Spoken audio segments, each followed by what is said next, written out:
नमस्कार मेरे प्यारे बच्चों, एक बार मैं फिर से आपका स्वागत करता हूं आपके पसंदीदा प्लेटफॉर्म पे शुभम क्लासेस पे, जहां पर हम लोग बच्चों पूरे मन और लगन से हम लोग जो गणित की तैयारी कर रहे हैं उसके कार्यक्रम को और आज आगे बढ़ाएंगे।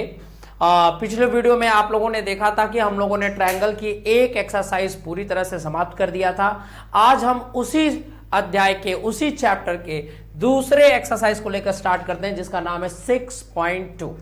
तो अगर आप तैयार हो जाएं बच्चों, रेडी हो जाएं पूरे जोश के साथ, हम लोग आज इस एक्सरसाइज को भी करेंगे 6.2 एक्सरसाइज भी आपके ट्रायंगल का बहुत इंपॉर्टेंट एक्सरसाइज है और ये जिस प्रॉपर्टी पे लगने वाला है वो प्रॉपर्टी भी मैं डिस्कस करूंगा और उसके अकॉर्डिंग फिर क्वेश्चंस को लगाएंगे।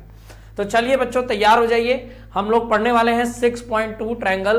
पहली एक्सरसाइज मैंने एक वीडियो में करा दी है बच्चों, इसके रूल रेगुलेशन का भी वीडियो प्लेलिस्ट में पड़ा हुआ है, आप वहां से भी देख सकते हैं।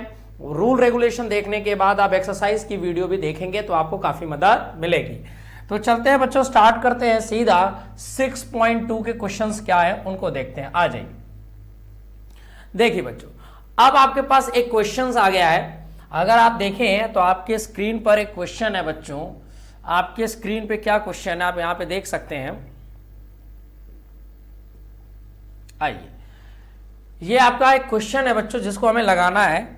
क्वेश्चन क्या कहता है कि आकृति 6.7, ठीक है भाई, आकृति 6.7, उससे नहीं दिक्कत है, यही आकृति है।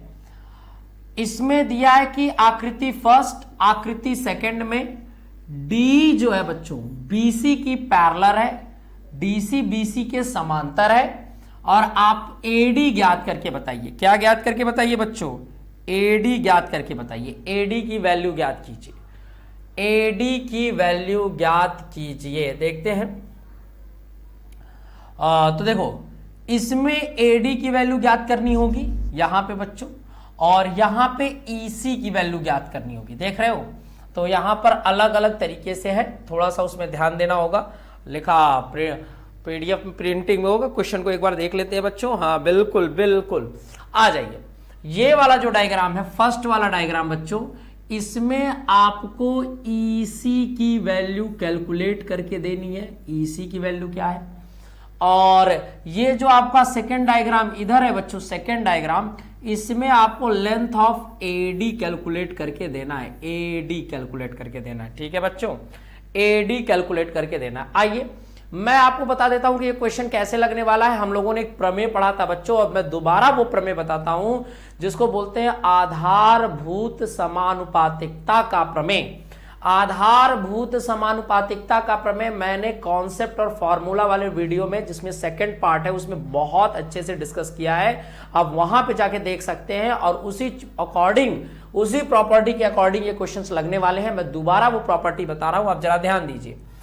क्या है आधारभूत समानुपातिकता का प्रमेय? जिन बच्चों ने नहीं देखा है वो देख लें। क्या है बच्चों आधारभूत समानुपातिकता का प्रमेय? क्या है मैं आपको बताता हूं। समानुपातिकता का प्रमेय क्या है बच्चों? आधारभूत समानुपातिकता का प्रमेय मैं आपको बताता हूं। देखिए, आधारभूत समानुपातिकता का प्रमेय क्या है कि अगर हमारे पास एक ट्रायंगल हो बच्चों, एक ट्रायंगल हो, ए नाम ले देते हैं, बी और सी, एक बार देख लीजिए। अगर हमारे पास एक ट्रायंगल हो ए बी सी, और उसमें एक लाइन ऐसे पैरेलल ले लें, ये पैरेलल लाइन, ये कौन है? मान लेते हैं कि डी ई पैरेलल है बी सी के। अब देख लीजिए, आधारभूत समानुपातिकता का प्रमेय दोहरा देता हूं कि त्रिभुज ए बी सी में ये जो डी है बच्चों, डी ये बीसी के पैरेलल है। किसके पैरेलल है? बीसी के। तो होता क्या है कि जो डी इस ए बी और ए सी को जो डी और ई पर काटेगा उसका अनुपात बराबर होगा, अर्थात A D upon D B, इसका अनुपात ए ई अपॉन ई सी, इसका अनुपात ए अपॉन ई सी, इसका अनुपात बराबर होगा। इसी को कहते हैं आधारभूत समानुपातिकता का प्रमेय, जो मैंने पीछे बताया। फिर से दोहरा दिया कि त्रिभुज एबीसी में अगर किसी भुजा के समांतर, किसी भी भुजा के समांतर एक रेखा खींची जाए तो वह समांतर रेखा भुजाओं को बराबर अनुपात में विभाजित करती है। भुजाओं को बराबर अनुपात में क्या करती है, विभाजित करती है। तो आइए बच्चों, ये था आधारभूत समानुपातिकता का प्रमेय, मैंने दोहरा दिया। इसी के अकॉर्डिंग हम ये क्वेश्चन लगाएंगे। तो आइए हम EC की वैल्यू यहां पर कैलकुलेट करते हैं बच्चों, EC की वैल्यू कैलकुलेट करते हैं। तो देखो कैसे सॉल्व करेंगे EC की वैल्यू। अब देखिए कितना मजेदार है EC की वैल्यू। देखो तो आप लिखोगे त्रिभुज ABC में, ध्यान से देखना बच्चों, एकदम कॉन्सेप्ट एकदम बढ़िया से मजे से हर चीज पॉइंट टू पॉइंट। त्रिभुज ABC में D समांतर है बच्चों किसके, BC के। और किसी भी त्रिभुज में भुजा के समांतर कोई हो, ये पहली आकृति का क्वेश्चन है, हम इसको लगा रहे हैं। त्रिभुज ABC में DE समांतर BC के। तो बच्चों हमें मालूम है कि अगर त्रिभुज में कोई लाइन किसी तीसरी भुजा के समांतर है तो वो दो भुजाओं को शेष अनुपात में यानी AD/DB शेष बराबर अनुपात में काटेगी बच्चों, बराबर अनुपात में, समान अनुपात में विभाजित करेगी। इसी को बोलते हैं क्या, आधारभूत समानुपातिकता का प्रमेय, आधारभूत समानुपातिकता का प्रमेय, समानुपातिकता का प्रमेय। ये है बच्चों आधारभूत समानुपातिकता का प्रमेय। बच्चों क्लियर है बच्चों, आधारभूत समानुपातिकता का प्रमेय। तो आ जाइए बच्चों, ये आधारभूत समानुपातिकता का प्रमेय क्या होता है, मैंने बताया। मान रखते हैं AD का मान यहां पे रखेंगे बच्चों 1.5, आगे देखिए। और DB का मान आप चित्र से देख सकते हैं बच्चों कितना है, 3, दिखाई दे रहा होगा आपको, बिल्कुल बहुत अच्छे। यहां पर AE का मान कितना है बच्चों, 1, और EC की वैल्यू कैलकुलेट करनी है तो यहां क्या लिखेंगे, EC। बहुत बढ़िया, बहुत अच्छे। अब आगे देखिएगा बच्चों, मैं यहां कर रहा हूं, क्रॉस इनटू करेंगे, तिर्यक गुणा करेंगे, इसका गुणा इसमें करिएगा, इसका गुणा इसमें करिएगा, तो वहां हो जाएगा 1.5 इंटू EC, और यहां पर हो जाएगा 3 का गुणा 1 में करेंगे बच्चों तो कितना, 3 1 का 3। हाँ ना बोलो बच्चों, क्लियर है, बहुत बढ़िया बहुत बढ़िया। अब इधर देखिए, ये 1.5 ये 1.5 EC के साथ गुणे में इधर आएगा ना बच्चों, जब पंचांतर होगा इसका, जब इसका पंचांतर होगा तो ये हो जाएगा भागे में, भाग में, यानी 1.5। समझ रहे हो बच्चों, समझ रहे हो, बिल्कुल बिल्कुल। अब ये दशमलव का मतलब बटे 10, दशमलव का मतलब होता है ना बच्चों बटे 10, तो मैं लिख के देता हूं 3, ये हो जाएगा 15/10 दशमलव। देखो 1.5 को मैंने 15/10 में लिखा, और ये बच्चों अब ऊपर जाएगा तो ये हो जाएगा 3 और 10 ऊपर आ जाएगा, इसका विपरीत हो जाएगा, विलोम हो जाएगा, 10 ऊपर आ जाता है, और यहाँ कौन हो जाएगा 15। आपको पता होगा 3 से 15 कट जाएगा 5 बार में, और 5 दूनी 10, यानी EC का मान कितना आ जाएगा बच्चों, 2 सेंटीमीटर। EC का मान कितना आ जाएगा, 2 सेंटीमीटर। देखो मैंने कर दिया, देख लो बच्चों, मैं स्क्रीन पे भी देख लूं कि सारे बच्चों को दिखाई दे रहा है कि नहीं, बिल्कुल बहुत बढ़िया बहुत बढ़िया, एकदम अच्छे से मैंने करा दिया बच्चों। आप उम्मीद करते हैं कि आप भी समझ गए होंगे क्या है बच्चों ये। तो आइए, आधारभूत समानुपातिकता का प्रमेय था।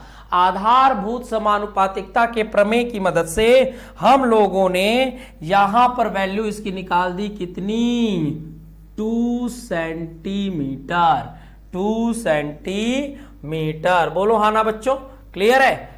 इसी तरह हम नेक्स्ट क्वेश्चन को करने वाले हैं, इसी तरह हम नेक्स्ट क्वेश्चन को भी करने वाले हैं। आ जाओ बच्चों, करें, क्लियर है आपको, बिल्कुल क्लियर है सर, बिल्कुल क्लियर है। आ जाइए आ जाइए बच्चों, आ जाइए। अब अगला क्वेश्चन देखिए, ये वाला क्वेश्चन अगर हम लोग यहां पे लगाएं तो आपने ये देख लिया, मैं थोड़ा सा स्पेस यहां ले लेता हूं, इसको थोड़ा सा क्लियर करता हूं, और यहां पर भी इसको करने के बाद अब मैं सेकंड क्वेश्चन को लगाता हूं बच्चों। यहां पर आ जाइए, सेकंड क्वेश्चन भी अगर आप हल करेंगे बच्चों, ये सेकंड क्वेश्चन को अगर मैं हल करूं तो आप जरा स्क्रीन पे देखिएगा क्या मजेदार तरीके से। सीधा पहले त्रिभुज ABC में, ABC में क्या है सर, ABC में आपका जो DE है बच्चों वो समांतर है किसके, BC के।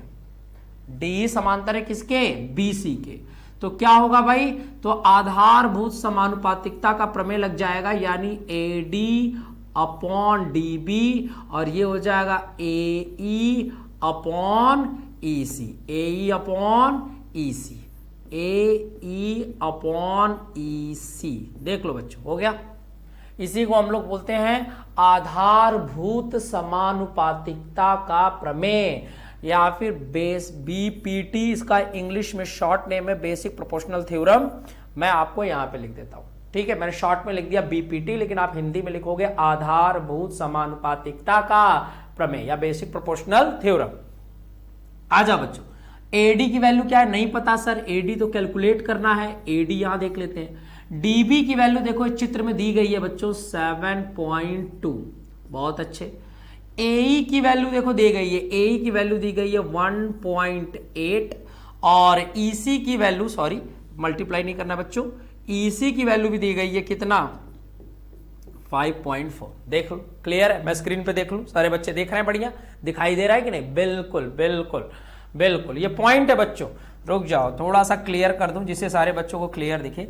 ये पॉइंट है बच्चों, ये पॉइंट है, और यहां पर ये 1.8 है, और यहां पर है 5.4 है, ठीक है बच्चों। अब इधर जाओ, ये 7.2 इधर डिवाइड में, इधर आएगा मल्टीप्लाई में, तो देखना एडी की वैल्यू क्या आ जाएगी, 1.8 इंटू 7.2, और यहां हो जाएगा 5.4। देख लो बच्चों, ये हो गया क्लियर। तो अभी हम लोग क्या करेंगे बच्चों, सीधा देखो 1.8 से 54 कट जाएगा, कितने टाइम में, 3 टाइम में। देख लेना, 1.8 से 5.4 काटोगे ना बच्चों, 3 टाइम में कट जाएगा। और 3 से अगर इस 72 को कट कर 7.2 को कट करोगे, मुझे पता है कि आप कर लोगे, तो ये हो जाएगा क्या, 3 से 7.2 को काटेंगे तो 3 दूनी 6, और क्या हो जाएगा 3 चौक 12, यानी 2.4 सेंटीमीटर इसकी वैल्यू आएगी। कितनी वैल्यू आएगी बच्चों, 2.4 सेंटीमीटर, 2.4 सेंटीमीटर एडी की वैल्यू मैंने लिख दिया बच्चों। अब देखिए क्लियर है, इसी को कहते हैं basic proportional theorem. Basic proportional theorem, क्या मजेदार लग रहा है बच्चों, बहुत अच्छा बहुत अच्छा। बेसिक प्रोपोर्शनल थ्योरम यानी आधारभूत समानुपातिकता का प्रमेय, जिसको हम लोगों ने पिछले वीडियो में भी बहुत अच्छे से बताया था। आप रूल और रेगुलेशन के वीडियो में जरूर देखना, कॉन्सेप्ट फॉर्मूला वीडियो में भी मैंने इसका डिस्कशन किया है, बकायदा पूरा सिद्ध भी किया है, और यहां पर अब हम उसका यूज कर रहे हैं। अब हम लोग उसका क्या कर रहे हैं बच्चों, यूज कर रहे हैं। चलिए नेक्स्ट क्वेश्चन, बहुत बढ़िया। अब आते हैं हम लोग अगले क्वेश्चन की तरफ, सीधा अगला क्वेश्चन देखते हैं। ये रहा आपका अगला क्वेश्चन। अगला क्वेश्चन देखो आपके स्क्रीन पे है, ये रहा आपका अगला क्वेश्चन। एक एक क्वेश्चन को हम लोग बनाएंगे बच्चों, एक एक क्वेश्चन को बनाते हैं। देखो क्या दिया, आ जाइए मैं आपको बताता हूं, ध्यान से देखिए पहले क्या दिया हुआ है। क्वेश्चन कह रहा है कि किसी त्रिभुज पी क्यू, यहां पर देखना थोड़ा सा गलत है बच्चों, एक सेकेंड सवाल मिला लेते हैं, सवाल में थोड़ी त्रुटि ना हो। देखिए बच्चों, दिया क्या है कि किसी त्रिभुज पी क्यू आर में, ये त्रिभुज है बच्चों, त्रिभुज, किसी त्रिभुज पी क्यू आर की भुजाएं पी क्यू और पी आर पर क्रमशः बिंदु ई और एफ स्थित हैं, तो निम्नलिखित में से प्रत्येक स्थिति के लिए बताइए कि क्या ई एफ और क्यू आर समांतर होंगे। ई एफ और क्यू आर क्या होंगे, समांतर होंगे। तो ये पहला क्वेश्चन है, ये हम लोग पहला क्वेश्चन करने वाले हैं। क्या करने वाले हैं पहला क्वेश्चन, मैं आपको बताता हूं। क्वेश्चन क्या कह रहा है बच्चों, कह रहा है कि आपको ये सारी स्थिति दी गई है, अब आपको बताना है कि ई एफ और क्यू आर पैरेलल है कि नहीं। जैसे मैं आकृति से समझाऊं बच्चों, जैसे हमारे पास एक त्रिभुज है, एक त्रिभुज है, इसका नाम रख देता हूं P, इसका नाम रख देता हूं Q, और इसका नाम रख देता हूं R। ठीक है बच्चों, यहां पर एक बिंदु है हमारा E, और यहां पर एक बिंदु है हमारा F। एक बिंदु कौन है हमारा, F। देख लो बच्चों, F, एक बिंदु E और एक बिंदु क्या है, F। अब कह रहा है कि पहली स्थिति में देखो मान दिया है, PE का मान दिया है 3.9 सेंटीमीटर है, समझ लीजिएगा। और EQ का मान दिया है यहां पे 3 सेंटीमीटर, ठीक है। PF का मान दिया है बच्चों 3.6 सेंटीमीटर और FR का मान दिया हुआ है, FR का क्या मान दिया है बच्चों 2.4। तो आपसे पूछ रहा है कि बताइए कि ये जो EF होगा, ये EF है, क्या QR के पैरेलल है, क्या QR के पैरेलल है? तो बच्चों आधारभूत समानुपातिकता का प्रमेय क्या कहता है, इसका एक विलोम का सिद्धांत भी है। देखिए क्या कि अगर दो भुजाओं पे स्थित बिंदु भुजाओं को समान अनुपात में विभाजित करती हो तो उनको मिलाने पर जो रेखा होगी वो तीसरी रेखा के समांतर होगी।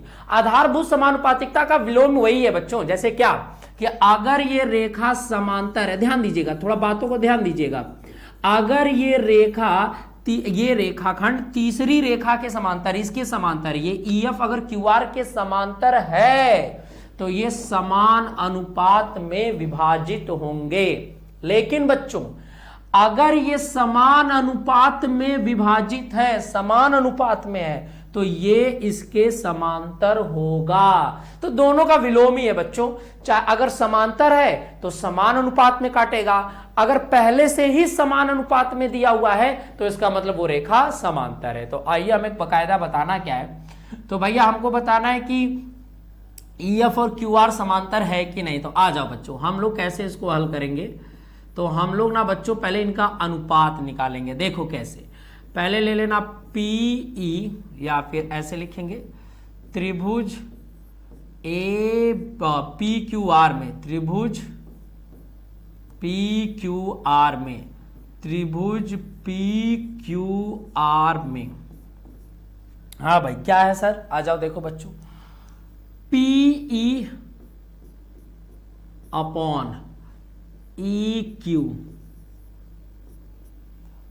ठीक है। PE अपॉन EQ का संबंध निकालेंगे। देखो तो PE का मान है 3.9, PE का मान कितना है 3.9 और EQ का मान कितना है 3। जब तुम इसको कट करोगे बच्चों तो आएगा 1.3। बोलो हाँ या ना, क्लियर है। अब आ जाओ इधर आ जाओ बच्चों। क्या अब देखते हैं PF अपॉन FR, आ जाओ भाई। तो ये हो जाएगा 3.6 और इसका मान है 2.4। तो आ जाओ बच्चों इसको जरा हल करते हैं। देखो अगर अंश और हर में बच्चों, अंश और हर में ऊपर नीचे दशमलव समान स्थान पे है, यहां भी एक स्थान पे यहां भी एक स्थान पे, तो आप दशमलव को हटा सकते हैं, समान स्थान पे है, हो गया। अब हम इसको काटेंगे बच्चों, किससे काटेंगे, छोटी संख्या 4 से काट लो, 4 9 36 और 4 6 24। हाँ ना बोलो भाई, क्लियर है। 3 त्रिका 9 और 3 दूनी 6 और इसको काटोगे तो 1.5 आएगा बच्चों, 1.5। तो हमने क्या देखा कि PE अपॉन EQ और इसका जो अनुपात है बच्चों, इसका जो अनुपात है वो 1.3 है और इसका जो अनुपात है वो 1.5 है, अर्थात ये दोनों का अनुपात बराबर नहीं है। यहां लिख देता हूं, मतलब PE अनुपाते EQ, PE अनुपाते EQ बराबर नहीं है PF बराबर FR के, अनुपात बराबर नहीं है। और जब अनुपात बराबर नहीं है तो यह रेखा इसके समांतर नहीं है। अर्थात अगर देखा जाए बच्चों क्या कि अगर इनका अनुपात समांतर नहीं है, अतः EF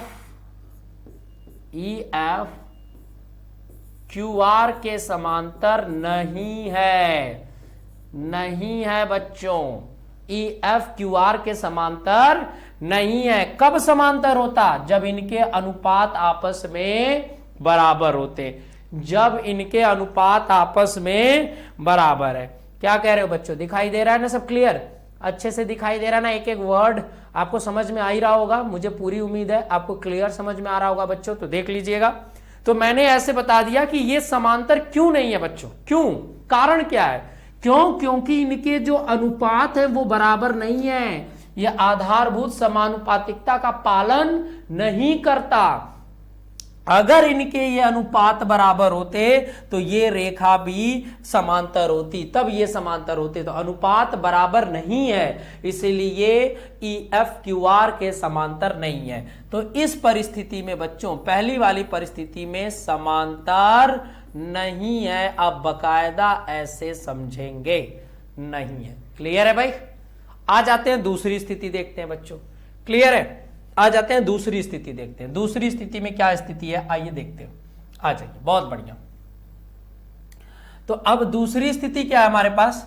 अगर मैं आपको दूसरी स्थिति को दिखाऊं, दूसरी स्थिति आइए, ट्रायंगल बनाते हैं।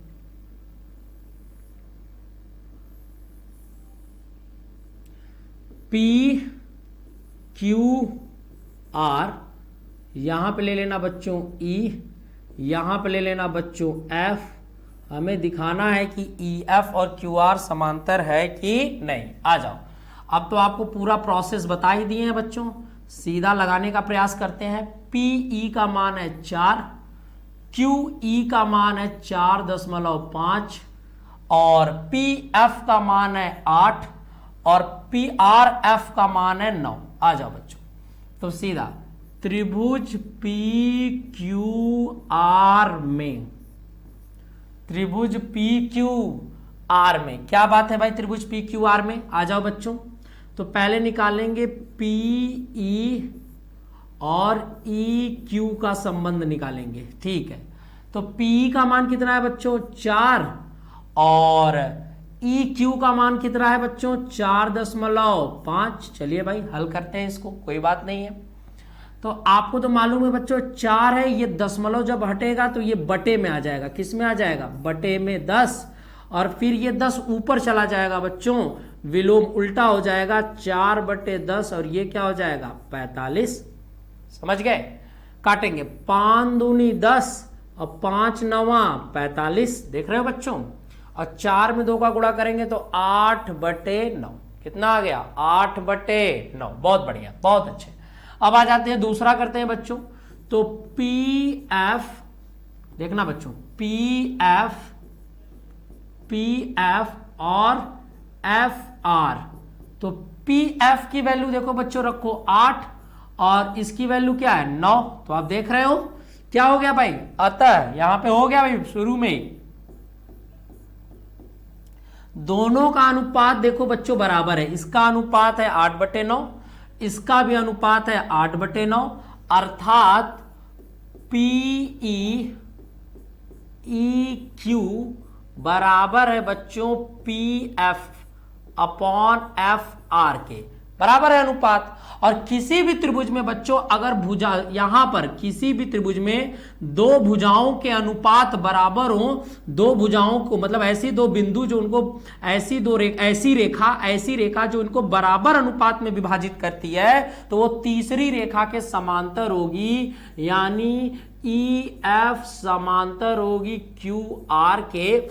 आप इसको लिख सकते हो क्या? आधारभूत समानुपातिकता का विलोम प्रमेय, जिसको हम लिखते हैं reverse of BPT। Short term में मैंने लिख दिया बच्चों रिवर्स ऑफ BPT, या हिंदी में आप लिखोगे आधारभूत समानुपातिकता का विलोम, जिसमें अगर भुजाओं का अनुपात, विलोम में क्या होता है बच्चों? अगर भुजाओं का अनुपात बराबर है तो अनुपात बराबर है तो उसको प्रतिच्छेदित करने वाली रेखा तीसरी रेखा के समांतर होगी, यानी इसमें समांतर है भाई, ये समांतर है। इस कंडीशन में समांतर है बच्चों, इस कंडीशन में क्या है? समांतर है। क्लियर है? समांतर है। समझ गए? मुझे देख आ रहा है बच्चों, वीडियो देखें। क्लियर है एकदम? बिल्कुल, बहुत अच्छा लग रहा है, एकदम क्लियर, साफ साफ एकदम लिख दिया गया है बच्चों। मुझे उम्मीद है आपको बहुत अच्छे से समझ में आ रहा होगा। ये सारे क्वेश्चन बहुत इंपॉर्टेंट है बच्चे, बहुत इंपॉर्टेंट क्वेश्चन मैं करा रहा हूं। आप केवल अगर ध्यान दें और थोड़ा बहुत नोट्स बनाते रहे, बस बच्चों नोट्स बनाते रहे, तो मैं पक्का बताता हूं बोर्ड एग्जाम में आप अच्छा करेंगे, गणित में बिल्कुल अच्छा करेंगे। बिल्कुल पैनिक होने की जरूरत नहीं है, घबराने की जरूरत नहीं है।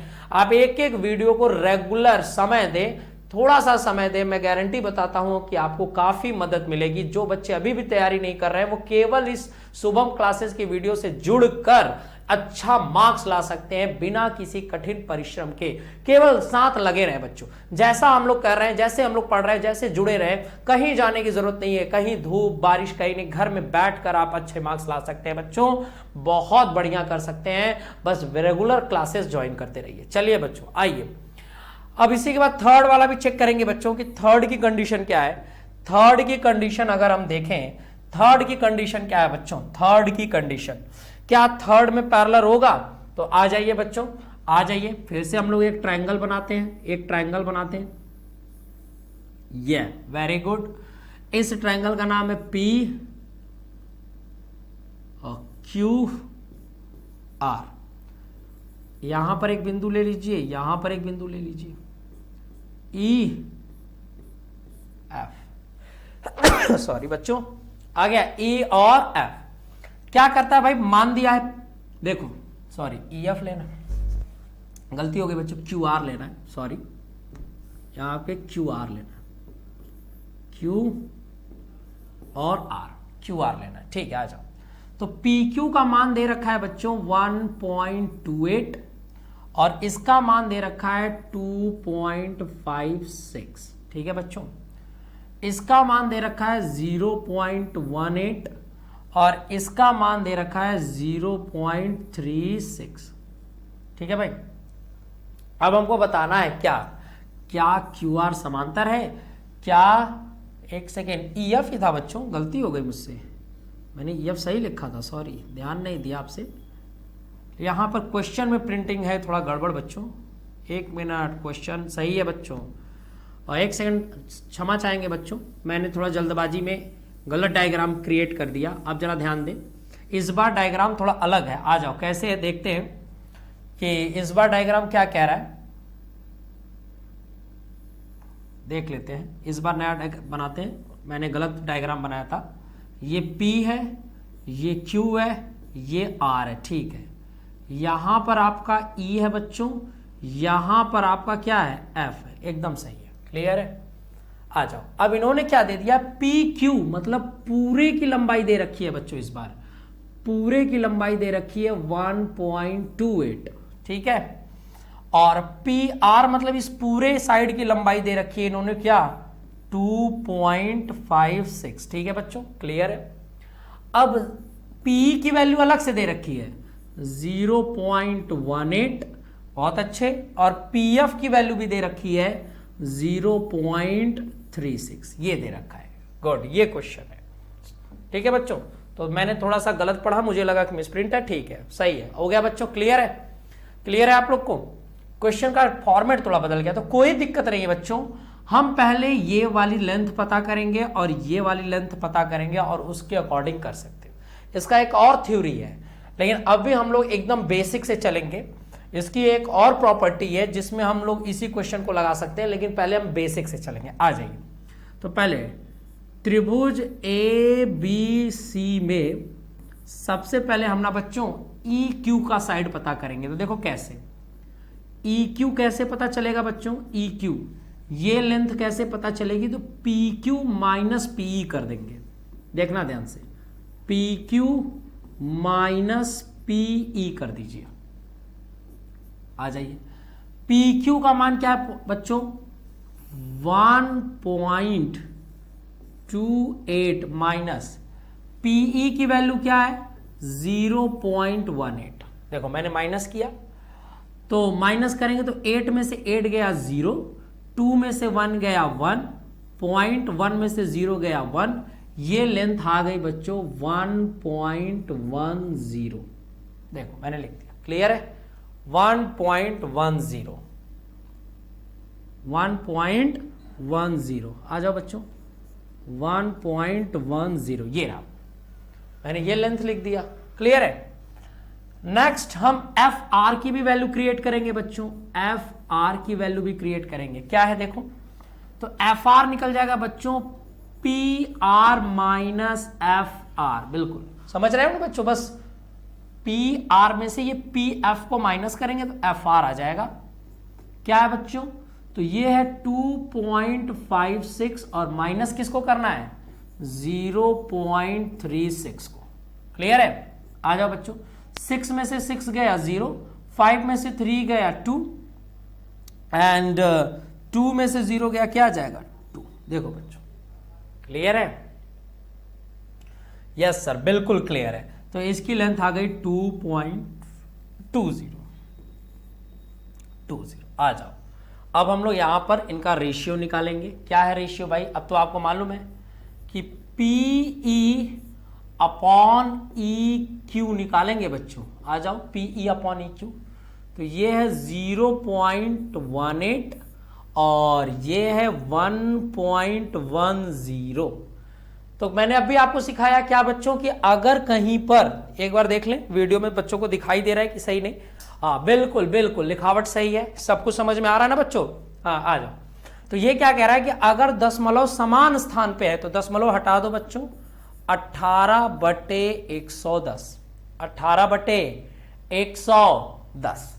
आप इसको चाहो तो सिंपल कर दो, इसको चाहो तो क्या कर दो, बिल्कुल सिंपल कर दो। अगर नहीं करते हो तो भी कोई दिक्कत नहीं, लेकिन सिंपल कर दोगे तो भी कोई दिक्कत नहीं। तो मेरे पास थोड़ा जगह नहीं है बच्चों, तो मैं सिंपल नहीं कर रहा हूं, देखते हैं कि मैच करेगा कि नहीं तो बाद में सिंपल करेंगे। आ जाओ बच्चों, तो अब इसके बाद हम लोग रेशियो निकालेंगे PF अपॉन FR का। तो PF की वैल्यू कितनी है 0.36 और FR की वैल्यू है 2.20। देखो बच्चों, तो दशमलव समान स्थान पे है तो हट जाएगा, तो आ जाएगा 36/220 और 36/220 को अगर हम लोग 2 से काटेंगे ना बच्चों तो ये आ जाएगा 18/110, 18/110। अर्थात बच्चों क्या निकला? इसका मतलब कि PE अपॉन EQ का रेशियो PF अपॉन FR के बराबर है। ये रेशियो बराबर है। अगर ये रेशियो बराबर है तो रिवर्स मतलब आधारभूत समानुपातिकता का प्रमेय का विलोम क्या कहता है कि अगर कोई रेखा त्रिभुज के दो भुजाओं को समान अनुपात में काटती है, अगर कोई रेखा किसी त्रिभुज के दो भुजाओं को समान अनुपात में काटती है तो वह रेखा तीसरी रेखा के समांतर होगी। तो समान अनुपात में काटा है तो इस तीसरे में भी बच्चों इसका मतलब कि EF होगा QR के समांतर, रिवर्स ऑफ BPT, अर्थात आधारभूत समानुपातिकता का विलोम लग जाएगा। क्या कहते हो? मुझे तो मजा आ गया। आया बच्चों? क्या क्वेश्चन पढ़ाने में मजा आ गया? बिल्कुल बिल्कुल एकदम क्लियर है, एकदम साफ साफ लिख दिया गया बच्चों। अब मुझे भी उम्मीद है कि आपको बिल्कुल समझ में आ रहा होगा, बिल्कुल A to Z समझ में आ रहा होगा। क्लियर है बच्चों? क्लियर है कि नहीं? तो इस तरह से हम लोगों ने दूसरे क्वेश्चन में पता किया कि कब किस स्थिति में EF और QR समांतर होते हैं। किस स्थिति में EF और QR क्या होते हैं बच्चों? समांतर होते हैं। आ जाइए, अब हम लोग अगले क्वेश्चन की तरफ बढ़ेंगे बच्चों। नेक्स्ट क्वेश्चन देखेंगे। अगला क्वेश्चन क्या है आपके स्क्रीन पर? ये रहा एकदम मजेदार क्वेश्चन, बहुत ही बेहतरीन क्वेश्चन आपके सामने है बच्चों। आप इसको देखिए, और ये बेहतरीन क्वेश्चन एग्जाम में आ भी चुका है। ऐसा नहीं है कि मैं इसीलिए बेहतरीन बोल रहा हूं कि आया नहीं है, बिल्कुल बोर्ड एग्जाम में आ चुका है। तो आप अगर इस क्वेश्चन को करना चाहते हैं तो मेरे साथ जुड़े रहिए और पूरे मन से पढ़ते रहिए बच्चों। समय बहुत कम है आपके पास, आपको अच्छी तैयारी करनी है, अच्छा नंबर्स लाना है हाई स्कूल में। तो आ जाइए बच्चों, देखते हैं वही आधारभूत समानुपातिकता का प्रमेय लगाएंगे। मैंने आधारभूत समानुपातिकता का प्रमेय आपको बताया है। मैं दोबारा रिक्वेस्ट करना चाहूंगा उन बच्चों को जिन बच्चों ने इस त्रिभुज के कॉन्सेप्ट और फॉर्मूला का वीडियो नहीं देखा है। मैं बार बार रिक्वेस्ट कर रहा हूं बच्चों को, अगर आप वो वीडियो देखेंगे तो मैं गारंटी कह रहा हूं कि ये चीज समझने में आपको तनिक भी समस्या होगी। बिल्कुल समस्या नहीं होगी, एकदम आराम से आप समझ लेंगे, क्योंकि मैंने वहां पर अच्छे से आधारभूत समानुपातिकता का प्रमेय पढ़ाया है, समरूपता बताया है, समरूपता का संबंध बताया है, क्या नियम होते हैं सारे नियम उसमें बताए हैं बच्चों। अगर आप उसको देखेंगे तो मैं कहता हूं कि उस वीडियो को देखने के बाद ये सारे क्वेश्चन आपको बिल्कुल बड़े आसानी से समझ में आने लगेंगे। तो आ जाइए बच्चों, तीसरा क्वेश्चन क्या कहता है? तीसरा क्वेश्चन कहता है कि आपको सिद्ध करना है बच्चों, सिद्ध करना है। बिल्कुल हम सिद्ध करेंगे। कहां हम लोग भागे जा रहे हैं बच्चों? हम लोग तो सिद्ध करने ही आए हैं। आइए सिद्ध करते हैं। क्या है क्वेश्चन? कह रहा है कि आपको एक आकृति दी गई है, इसमें आपको एक चीज सिद्ध करनी है। क्या कह रहा है कि LMCB, LM देखो बच्चों ये है LM दिख रहा होगा और CB के समांतर है, ठीक है कोई बात नहीं। LN ये CD के समांतर है बिल्कुल। और इसके बाद आपको ये लाना है बच्चों क्या, AM, क्या है भाई, AM अपॉन AB, अच्छा ठीक है AM अपॉन AB, और ये है बच्चों AN अपॉन ND, ये लाना है AN अपॉन AD, ये हमें प्रूफ करना है। ये हमें क्या करना है बच्चों, प्रूफ करना है। तो आ जाइए हम लोग प्रूफ करने वाले हैं, आ जाओ। पहले हम लोग सिद्धता लिखने का भी एक तरीका होता है बच्चों, एक स्टेप होता है, तो हम उस स्टेप को फॉलो करेंगे। पहले लिखेंगे दिया है। देखो बच्चों सिद्धता लिखने का भी एक पैटर्न है, सिद्धता लिखने का भी एक तरीका है। तो सबसे पहले हम लोग सिद्धता में शुरुआत करते हैं दिया है, क्या जानकारी दिया है वो लिखेंगे। तो इसमें दिया क्या है बच्चों, तो इसमें आपको देखना है कि क्वेश्चन में दिया है ये कि LM, ध्यान से देखिए LM पैरेलल है किसके, BC के, ये दिया हुआ है कॉमा, और क्या दिया हुआ है बच्चों, आपको दिया हुआ है कि LN पैरेलल है किसके, CD के, ये दिया हुआ।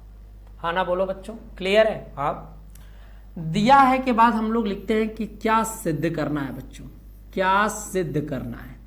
तो सिद्ध क्या करना है आपको बच्चों, देखो जो ये दिया हुआ है साफ साफ कि आप सिद्ध करिए AM अपॉन AB बराबर है किसके भाई, AN अपॉन AD के, बिल्कुल सिद्ध करेंगे। ये दिया है ये सिद्ध है, हो गया बच्चों।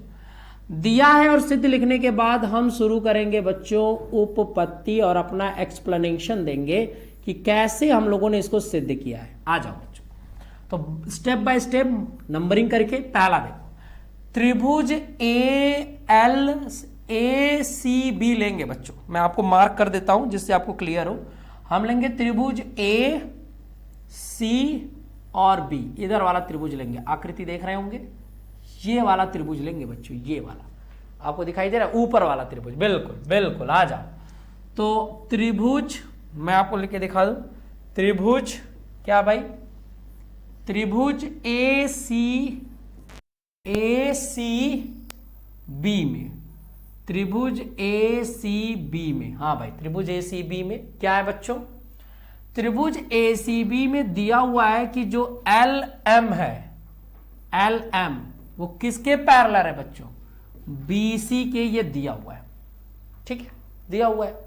तो अगर ये इसके पैरेलल है तो आधारभूत समानुपातिकता का प्रमेय क्या कहता है बच्चों, कहता है कि अगर किसी त्रिभुज में कोई लाइन किसी तीसरी भुजा के समांतर है तो वो उसे समान अनुपात में काटेगी।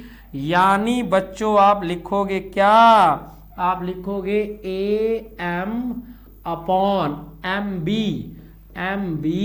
बराबर हो जाएगा AL अपॉन LC के, और लिख देना किससे भाई, तो आधारभूत समानुपातिकता का प्रमेय, आधारभूत समानुपातिकता का प्रमेय, या मैं छोटे में लिख देता हूं बच्चों BPT, ये इंग्लिश में इसका नाम है। हो गया बच्चों। जिस तरह आपने ऊपर वाला ट्रायंगल लिया उसी तरह अब आप नीचे वाला ट्रायंगल लोगे बच्चों। क्या लोगे, नीचे वाला ट्रायंगल लेके ये लगाओगे, नीचे वाला ट्रायंगल लोगे। देखो कैसे, अब नीचे वाले साइड में ट्रायंगल लो, नीचे वाला मतलब ADC, ये वाला ट्रायंगल लेना है, और इसमें भी तो ये पैरेलल है, तो फिर आधारभूत समानुपातिकता का प्रमेय लग जाएगा। चलिए बच्चों, मुझे उम्मीद है आप समझ गए होंगे। आ जाइए, बिल्कुल एकदम स्टेप बाय स्टेप कर रहे हैं। स्टेप थर्ड, त्रिभुज ADC में, त्रिभुज ADC में क्या बात है भाई, ADC में क्या है सर, ADC में तो आप लिखोगे LN पैरेलल है किसके, DC के। तो जब किसी भी त्रिभुज में एक रेखाखंड किसी दूसरे के भुजा के समांतर हो तो आधारभूत समानुपातिकता का प्रमेय लगेगा बच्चों। क्या लग जाएगा, देख लेना, AN इसका अनुपात और इसका अनुपात, यानी AN, ध्यान से देखना बच्चों, AN अपॉन ND बराबर हो जाएगा किसके, AL अपॉन LC के। रीजन क्या है, BPT। हाँ ना बोलो बच्चों, क्लियर है? अब तुम्हें कुछ नहीं करना है बच्चों, एकदम आसान है। सेकंड और ये फोर्थ स्टेटमेंट है, सेकंड और इस फोर्थ स्टेटमेंट को कंपेयर करो, तुलना करो। देखो एम और एम बी का जो वैल्यू है, जो अनुपात है, वो एल और एलसी के बराबर है, और यहां एन और एनडी का भी अनुपात एल और एलसी के बराबर है। तो हम पांचवें में कह सकते हैं कि जब इन दोनों का अनुपात एल और एलसी के बराबर है, तो इसका मतलब ये दोनों मान आपस में बराबर होंगे। आपस में क्या होंगे बच्चों? बराबर होंगे। एम अपॉन एम बी और एन अपॉन एन डी, ये दोनों मान आपस में बराबर होंगे, क्योंकि 2 और 4 में इनके अनुपात देखो एल अपॉन एलसी के क्या है? बराबर है। क्लियर है बच्चों? आ जाओ। अब हम लोग क्या करने वाले हैं, स्टेप 6 यहां लिखेंगे। अब तुम देख लो कैसे करना है बच्चों। इन दोनों को ना विपरीत कर दो, विलोम कर दो, व्युत्क्रम कर दो। गुणन व्युत्क्रम जिसको बोलते हैं, गुणन व्युत्क्रम यानी उल्टा कर दो इसको दोनों, और किसी भी समीकरण के दोनों पक्षों को उल्टा करने पर कोई फर्क नहीं पड़ता बच्चों, अनुपात आपका बराबर होगा। तो विपरीत करते हैं, विलोम करते हैं, तो ये हो जाएगा एम बी ऊपर चला जाएगा और ये ए एम नीचे आ जाएगा। हम दोनों साइड को विलोम करेंगे, क्योंकि हमें सिद्ध जो करना है उसके लिए हमें ऐसा करना पड़ेगा बच्चों। ए अब ऊपर एन डी लिख देंगे बच्चों, और यहां पर क्या हो जाएगा? ए एन हो जाएगा। बस अब आपको कुछ नहीं करना है। अब आपको लिखना है कि इसके दोनों पक्षों में एक जोड़ेंगे, दोनों पक्षों में एक जोड़ेंगे। आ जाओ बच्चों, सिद्ध करने का तरीका देखो। इसके किसी भी समीकरण के दोनों पक्षों में एक ही गणितीय क्रिया करने पर कोई भी फर्क नहीं पड़ता बच्चों। तो यहां भी एक जोड़ेंगे। देखो गणित का नियम है कि किसी भी समीकरण के दोनों पक्षों पे समान क्रियात्मक कार्य करने पर कोई फर्क या उनका कोई वास्तविक मान नहीं बदलता। अब इधर देखें, तो मैंने दोनों साइड एक जोड़ा है बच्चों, अब समझ रहे होंगे। आ जाओ, अब देखो जब इनको एक जोड़ोगे बच्चों तो क्या हो जाएगा? ए एम का इंटू करेंगे क्रॉस, तो M B plus A M upon A M बिल्कुल सेम है, कोई दिक्कत नहीं। इधर लाओ, तो N D plus A N upon A N हो जाएगा बच्चों। यहां देखिएगा, अब यहां लिख रहा हूं 8वें में जोड़ दो। देखो अब डायग्राम में देखो, एम बी और ए एम को जोड़ो बच्चों, जरा देखो। एम बी ये रहा और ए एम ये रहा। देखो डायग्राम में एम बी और ए एम को जोड़ोगे चित्र में, एम बी ओ एम को, तो बन जाएगा ए बी, और नीचे क्या हो जाएगा? A M. उसी तरह बच्चों एनडी और एन को, एनडी और एन को जोड़ोगे तो बन जाएगा एडी, और नीचे क्या हो जाएगा? ए एन। हो गया बच्चों। और सीधा 8वें के बाद तुम 9वें में इनको फिर व्युत्क्रम विलोम कर दो, इनको उल्टा कर दो बच्चों, तो वो आ जाएगा आपका क्या? इनका उल्टा लिख देना, विलोम करने पर, विलोम उल्टा कर देने पर, दोनों पक्षों को विलोम करने पर, तो A M upon A B बराबर A N upon A D. आ गया बच्चों, प्रूफ हो गया। तो कितने बढ़िया तरीके से मैंने आपके स्क्रीन पे किया है बच्चों, देख लीजिए। आधारभूत समानुपातिकता का प्रमेय लगा दिया, और आधारभूत समानुपातिकता का प्रमेय लगाने के बाद मैंने दिखा दिया, जैसे आधारभूत समानुपातिकता का प्रमेय लगाया, फिर दोनों पक्ष बराबर है, तो ये दोनों भी बराबर होंगे। पहले यहां विलोम करेंगे बच्चों, यहां पर इनका विलोम कर देना, उल्टा, इसी चीज को ध्यान में रखना। विलोम यानी विलोम कर दिए, उल्टा लिख दिए। फिर दोनों पक्षों में एक जोड़कर बस तिर्यक गुणा करेंगे, फिर चित्र के माध्यम से जोड़ेंगे, तो तुम्हारा ये पक्ष आ जाएगा। लेकिन केवल लास्ट में एक बार और विलोम कर देना, तो तुम्हारा सेम टू सेम सिद्ध हो जाएगा बच्चों। तो बहुत कठिन प्रश्न नहीं है, केवल आधारभूत समानुपातिकता का डबल यूज है, 2 बार इस्तेमाल किया गया है, और बाकी केवल व्युत्क्रम करने के पक्ष दिए गए। तो उम्मीद करते हैं कि आपको ये क्वेश्चन समझ में आ गया होगा बच्चों। बहुत ही इंटरेस्टिंग क्वेश्चन है और ये बोर्ड एग्जाम में आ भी चुका है। तो आज के वीडियो में बच्चों इतना ही। मैं आपसे उम्मीद करता हूं कि आपको ये वीडियो पसंद भी आया होगा और आपने जरूर कुछ न कुछ सीखा होगा। अगर आपको ये वीडियो पसंद आए बच्चों तो कृपया करके लाइक और शेयर भी करते रहिए, जिससे हमें भी थोड़ा सा मनोबल बढ़ता रहे और हमें भी पढ़ाने में मजा आता रहे। लाइक करने से पता चल जाता है कि बच्चों ने अच्छा रिस्पॉन्स दिया है, बच्चों को समझ में आ रहा है, तरीका अच्छा है, हम लोग अच्छा कर रहे हैं, बढ़िया चल रहे हैं। अगर कोई दिक्कत होगी तो आप उसको कमेंट में जरूर बताइएगा, हम उसको पढ़ के उसका आपको दूर करने का प्रयास करेंगे। तब तक के लिए बच्चों बाय बाय, मेहनत करिए, आगे बढ़िए।